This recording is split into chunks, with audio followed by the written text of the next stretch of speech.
Welcome back to the next episode of The Real Deal. STL.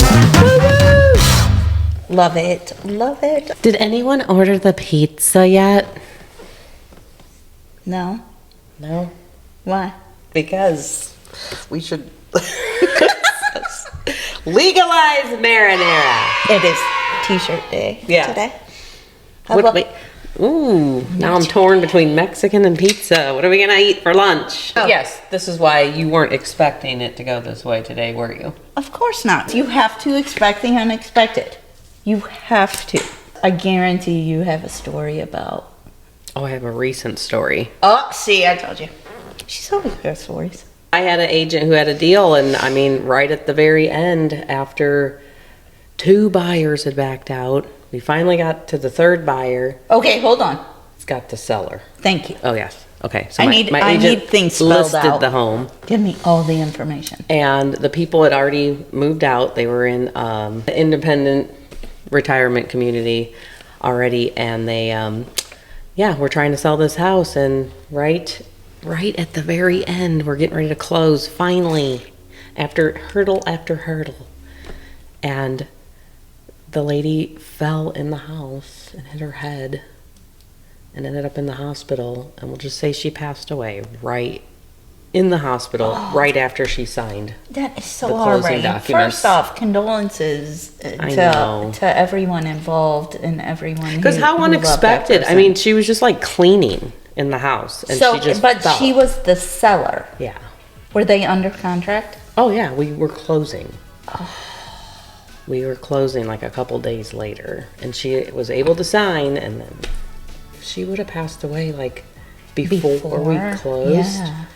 I don't know if they had all their stuff together where he could have taken care of it for her. What do you mean? Oh, like a POA type situation? Okay. Yeah, because you got to have power of attorney to sign on someone's behalf if they're legally incapacitated. Or, and in our world, in the housing industry, most POAs are specific to that transaction only. Really? Like even if they have a general POA, we still have to have a very specific to that transaction for buying or selling. Yeah. I love learning new stuff about it, and I do have a local business spotlight with Monique Hannum. She is a probate and estate attorney. Yeah, you need to meet her. I need to meet her. This is a whole thing you guys need to really explore as far as if you just, even if you don't think you have a lot of assets, like you got to get your stuff in order so that if something happens to you, things can be carried out without involving absolutely the state taking, probate stuff. Like, I don't even understand all of it, but you need to make the effort to figure out your... from what I've been told, beneficiary deed or living wills, I'm a huge advocate of living wills as far as any of your assets go. So again, you don't have to deal with probate. And I have no clue other than it's a pain and it takes a very long time and can be expensive. Yeah, that's a little bit of a dreary... I actually have had an unexpected... I've had a lot, actually, in 20-something years. The one that stands out the most was the other day, and, it could have been 15 years ago, knowing me. It was either yesterday or sometime in the last 46 years. Dealing with the borrower or the buyer. We were 2 weeks away from closing, and I got a phone call from one of the buyers. There were multiple buyers involved. One of the buyers, they said, we have to get a hold of our agent, but we wanted to let you know first that we have to try and get out of this contract. We aren't going to qualify anymore for it.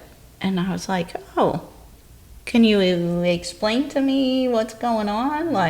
And they said, well, borrower 2 has just been arrested, going to prison. Oh. Okay, I don't know if that's really expecting the unexpected, but for me it was. And if you are under active litigation in the lending world, there's other steps that need to get taken care of and handled. So did it fall apart? Oh, yes. But it was nice because it was at a time the home being sold was properly priced for the market.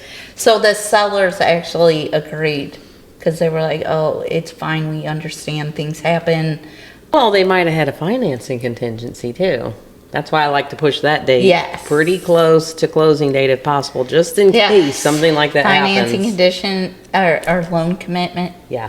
Loan commitment. What else you got? Well, I did.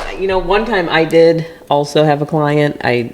He ghosted me. Like I just had negotiated like a new roof, so I felt like I was new too. So I was like, wow, I can't believe I just got a new roof for my buyer. Like, so I was so happy. I was like calling him like all the time, and he wouldn't answer.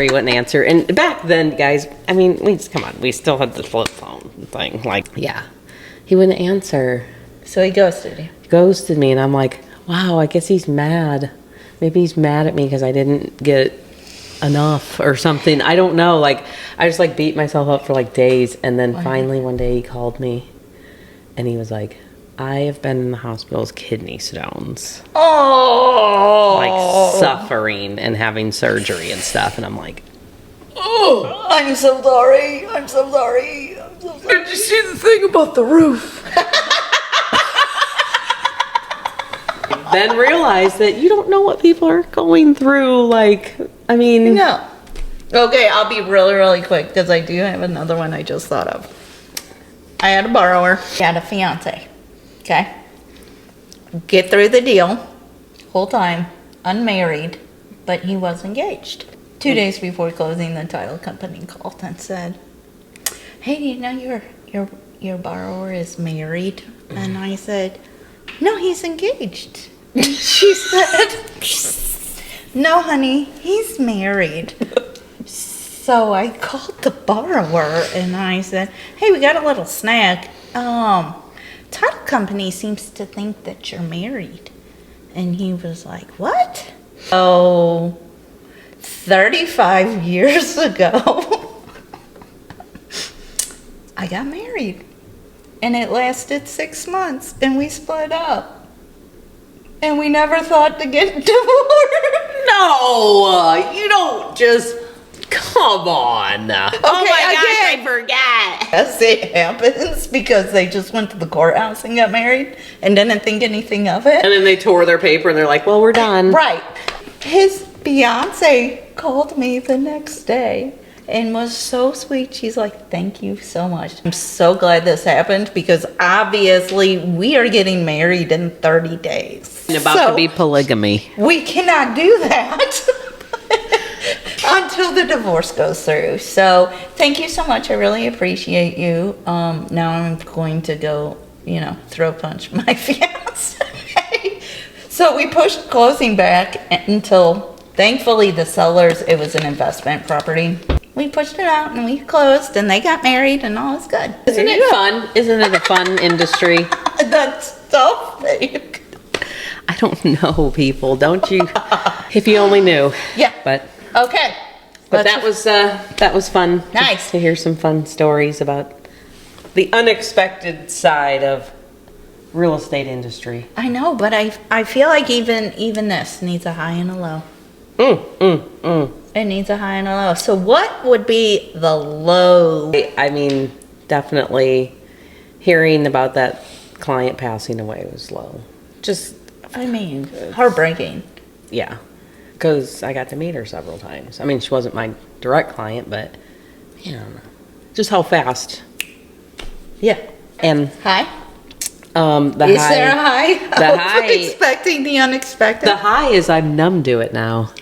I've developed such a good coping mechanism when someone says, like right when you were getting ready to say that one client, I got to tell you something. That right there, yep, then shields go up. Right. Like, what do we got to do here? What's coming? And I just sit in it, though, and we can figure anything out. So what was your low? My low is, I guess, just for anybody that goes through any situation where negative stuff comes up and they're not able to move on at the moment they think they're going to be able to move on with the Yeah. home buying process. Your high? High would be my career. I feel like I've made a career and I've gotten so far in my career after this long, expecting the unexpected, because I never know what the day's going to bring. And I just want to hear so much more about your career. You gotta watch the last episode. Yeah. Because, I mean, Making moves. making moves. Making moves. Pivot! And go get you some dipping sauce. All All right. right. Thank you. Thank you. Thank you. Thank you. Have a good. Thank you for this episode. We'll see you next time. On The Real Deal. STL.